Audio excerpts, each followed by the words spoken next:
Bismillahirrahmanirrahim. Elhamdülillahi Rabbil alemin.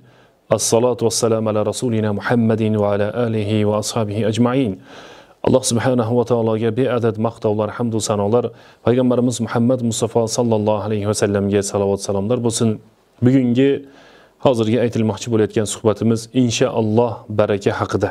Har bir inson hayotida, umrida, rizqida, farzandlarida, uylarida, pullarida, minib yurgan mashinalarida, aytayotgan so'zlarida, sog'lik salomatligida va yana shunga o'xshagan narsalarda hayotida baraka bo'lishligini xohlaydi. Ayniqsa pullarida baraka bo'lishligini inson juda ham xohlaydi. Baraka so'zi haqida inshaalloh. Baraka so'zining ma'nosi nima? Barakani o'zi nima degan ulamolarimizning ba'zi bir bahslari bor. Aytiladiki, baraka degan so'z kutilgan natijadan ko'ra ko'proq narsaga erishishlik baraka deb aytiladi. Kutilgan narsadan ko'ra ko'proq narsaga erishishlik baraka deb aytiladi.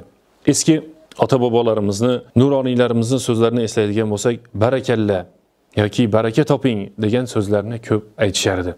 Baraka toping, barakalla degan ikkala so'zning ma'nosi ham inshaalloh bir narsaga dalolat qiladi. Ya'ni kutilgandan ko'ra ko'proq narsa sizga nasib qilsin, kutilgandan ko'ra ko'proq narsaga erishing degan so'zni anglatadi. Alloh subhanahu va taolo Qur'oni Karimda va ja'alani mubarakan aynama kuntu, meni bir payg'ambarni tili bilan, meni qaysi o'rinda bo'lsam ham Robbim muborak qildi, barokatli qildi deb Alloh subhanahu va taolo Qur'oni Karimda marhamat qilyapti. Hayotda shunday insonlar bor. Ba'zi insonlar borki, ular qaysi o'rinda bo'lishmasin, qaysi joyda bo'lishmasin, qanday so'z aytishmasin yoki qanday ihson qilishmasin, har biriga Alloh subhanahu va taolo baraka berib qo'ygan. Mana hozirgi kunimizni qaraydigan bo'lsak, birodarlar, eng barakatlar ko'tarilib ketgan, kamayib ketgan bir zamonda yashayapmizmi deb men o'ylab qolaman. Agar vaqtdagi barakaga e'tibor beradigan bo'lsak, men o'ylayman payg'ambarimiz sallallohu alayhi vasallamning hadislari bizni hozirgi kunimizga to'g'ri kelsa kerak. Hadisda aytiladiki, qiyomatning alomatlaridan bir yillar bir oylarga, bir oylar bir haftalarga, bir haftalar esa bir kunlarga, bir kunlar bir soatlarga o'xshab qoladi deydi.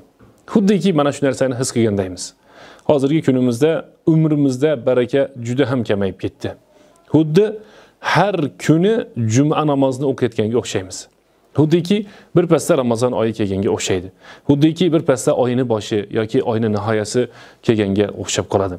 Qandaydir umrimizdan yoki vaqtlardan baraka olinganga o'xshaydi.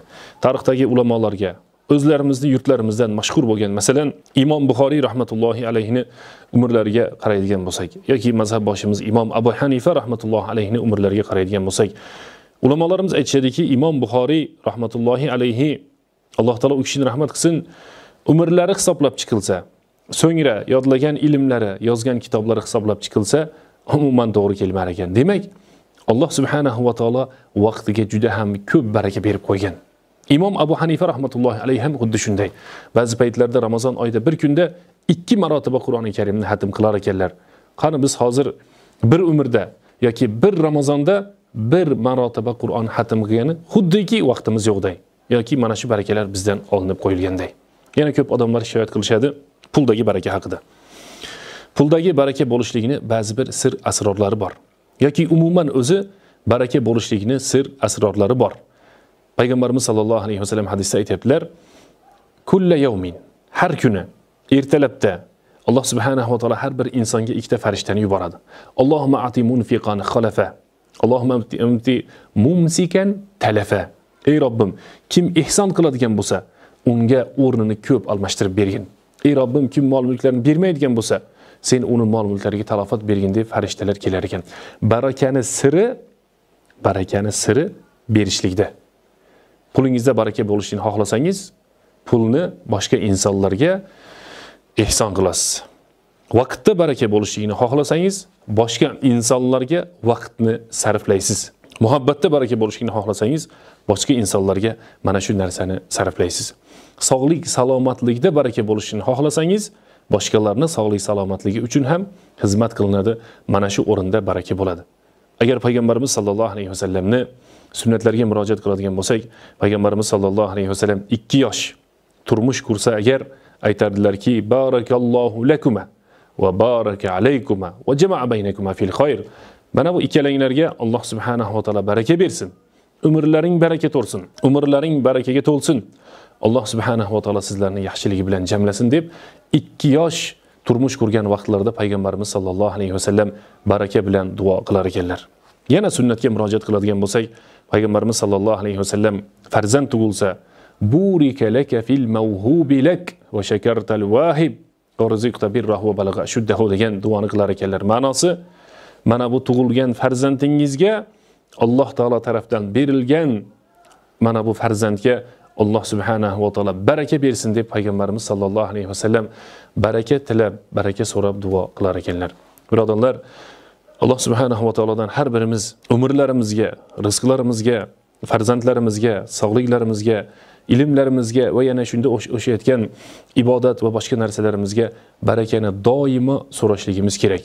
Zero hadisda payg'ambarimiz sollallohu alayhi vasallam aytadilar: "Rubba dinari sabaqa alf." Bir dinar 1000 dinordan ko'ra qiyomat kunida tarozini og'ir bosdi. Bir dinar ixlos bilan qilingan, barakat bilan bo'lgan.